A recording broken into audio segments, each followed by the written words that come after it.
आज हमारे साथ मंच पर मौजूद हैं निरंजन सिंह राजपूत सर, उनसे बातचीत करेंगे और कार्यक्रम को आगे बढ़ाएंगे। सर, हम देख रहे हैं पूरे मध्य प्रदेश में अपराध तो कई तरीके के देखने को मिलते हैं वक्त के हिसाब से, लेकिन इस वक्त बात की जाए तो साइबर अपराध ऐसा अपराध हो चुका है जिसका तोड़ निकालने में पुलिस को भी काफ़ी मेहनत करना पड़ रही है। डीजीपी की बात की जाए, वो खुद एक अभियान चला रहे हैं। सीहोर की बात की जाए तो किस तरीके से आप लोगों को जागरूक कर रहे हैं, खासकर साइबर अपराध की बात की जाए तो? पुलिसिंग के साथ साथ अपराधियों के अपराध करने के पैटर्न भी बदल गए। पहले परंपरागत अपराध होता था, शारीरिक अपराध, मारपीट का, लूट डकैती होती थी, लेकिन धीरे धीरे अपराधियों ने भी अपना पैटर्न बदल लिया है। आजकल साइबर फ्रॉड सर्वाधिक हो रहा है। समाज का प्रत्येक वर्ग, चाहे युवा हो चाहे बुजुर्ग हो, साइबर फ्रॉड से पीड़ित है। इसी को देखते हुए सीहोर में हम निरंतर जागरूकता अभियान चला रहे हैं। लगभग हर दिन कॉलेज में, स्कूल में हमारी साइबर टीम, मैं खुद, हमारे थाना प्रभारी जागरूकता अभियान चलाते हैं।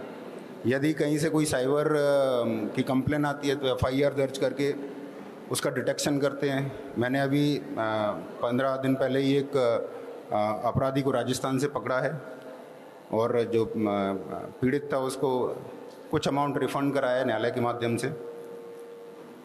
ये सब हम लोग कर रहे हैं। इसके साथ साथ सर्वाधिक महत्वपूर्ण है वो टिप्स जो जनता को जानना जरूरी है, कैसे हम साइबर फ्रॉड से बच सकें।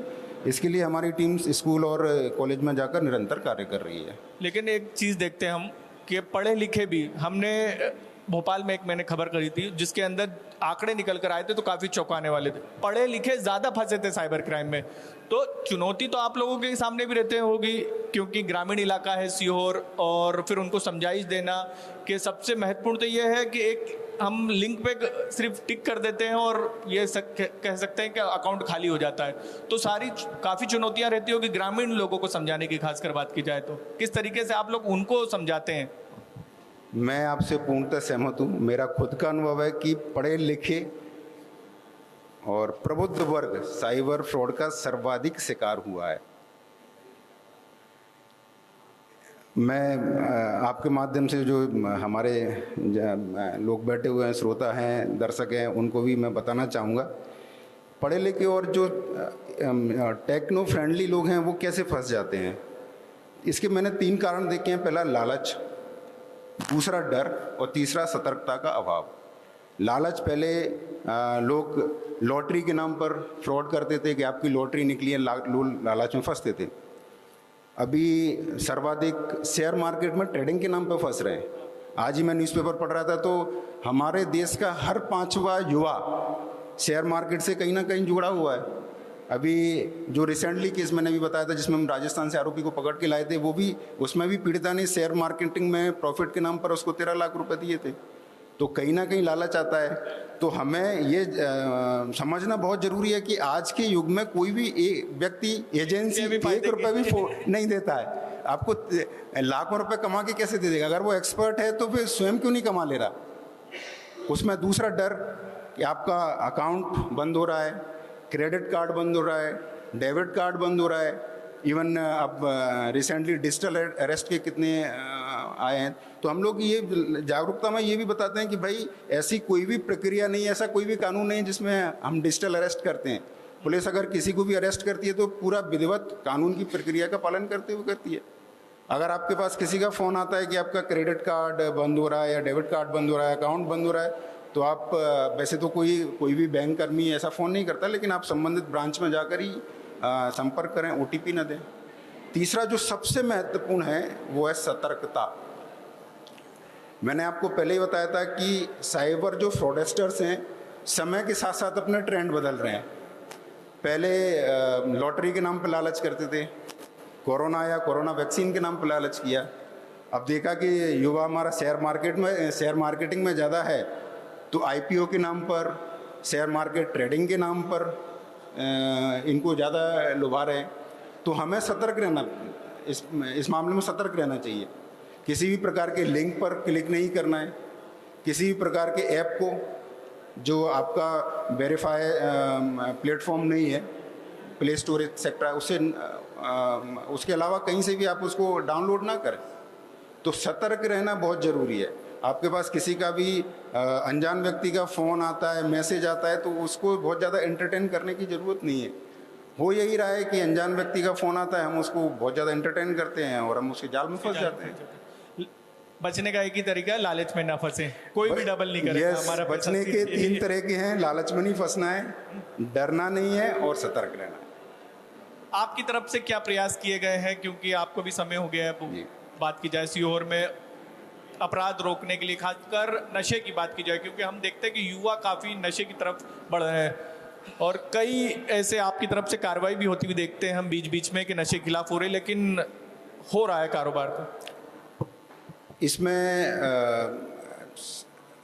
किसी भी समाज को आगे ले जाने के लिए परस्पर सहयोग की ज़रूरत होती है। समाज भी आगे आता है, हम लोग तो इन्फोर्समेंट एजेंसी है, सूचना आती है तो कार्रवाई करते हैं। अभी रिसेंटली मैंने हमारी टीम ने यहाँ एनडीपीएस गांजे के खिलाफ एक अच्छी कार्रवाई की, काफ़ी कार्रवाई हुई है। तो जब भी सूचना आती है हमारे पास, हम कार्रवाई 100% करते हैं। इसके अलावा जो भी प्लेटफॉर्म है हमारे पास, चाहे वो स्कूल का हो, चाहे वो कॉलेज का हो, चाहे सार्वजनिक मंच हो, हम लोग पब्लिक से, खासकर युवाओं से यही अपील करते हैं कि हमें नशे के न केवल विरुद्ध में खड़ा होना, बल्कि युवाओं को भी जागरूकता अभियान में साथ में आना है। तभी हम एक अच्छे और बेहतर नशा मुक्त समाज का निर्माण कर सकते हैं। सर, एक आखिरी सवाल है आपसे, छोटे संक्षिप्त में आप जवाब। यातायात को लेकर कई लोगों ने यहाँ शिकायत करी, यातायात की काफ़ी समस्या, खासकर शाम के वक्त में पुराने शहर की बात की जाए तो। सर, यातायात हर शहर की समस्या है, है। यही बोल दी। जैसे जैसे हमारे समाज विकास, हमारा समाज डेवलप हुआ है, लोगों की परचेजिंग पावर बढ़ी है, हर घर में आजकल 4 व्हीलर 2 व्हीलर वाहन है, इंफ्रास्ट्रक्चर लगभग बदल रहा है, धीरे धीरे बदल रहा है। यहाँ जो समस्या आती है, विशेषकर मैं जहाँ लोगों से इंटरेक्ट होता हूँ, तो गंगा आश्रम वाले रोड की समस्या आती है।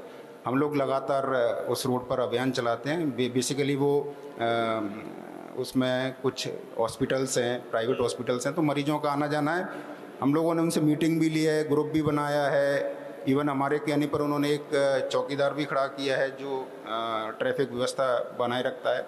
तो वो हम लोग एज अ पुलिस पर्सनल्स हम लोग करते भी हैं। आपके चैनल के माध्यम से बस ये अपील करता हूँ कि भाई 2 चीज़ों का विशेष पालन करें। एक तो हेलमेट पहन के निकलें, कई बार अभियान चल चुका है, जागरूक हुए लेकिन नहीं निकलता। दूसरा, ड्रिंक एंड ड्राइव ना करें, कम से कम अपने लिए और अपने बच्चों के लिए सेफ रहें। पुलिस आपके लिए वैसा ही सोचती है जैसी एक माँ अपने बच्चे के लिए सोचती है। आप जिंदा रहेंगे तो परिवार के साथ खुशहाल रहेंगे। बहुत बहुत धन्यवाद। आपने एक समाज को भी संदेश दिया और किस तरीके से आप काम कर रहे हैं वो भी बताया, खासकर साइबर अपराध को लेकर। निरंजन सिंह राजपूत, CSP सीहोर, बहुत बहुत धन्यवाद।